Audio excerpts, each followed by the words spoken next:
ভীষণ অলস এই ভদ্র মহিলার সাথে আর কোনোভাবেই এক ছাদের তলায় থাকা সম্ভব নয়। এ কথা কিভাবে আমি বাড়িতে বলবো বুঝতে না পেরে ব্যাগের ঝোলা নিয়ে আমি চুপচাপ বেরিয়ে পড়ি যেদিকে দু চোখ যায়। ঘন্টার পর ঘন্টা হাঁটতে হাঁটতে দেখি হঠাৎ এ আমি কোথায় এসে পড়েছি?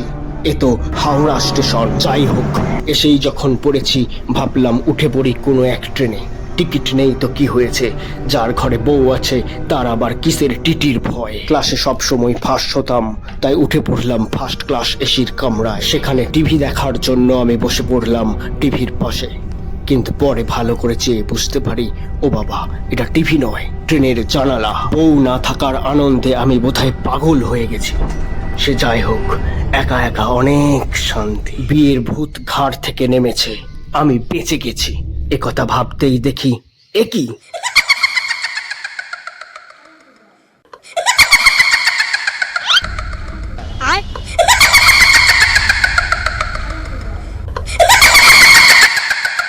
हे प्रभु हे हरि राम कृष्ण जगन्नाथ प्रेमानंद, ये क्या हुआ?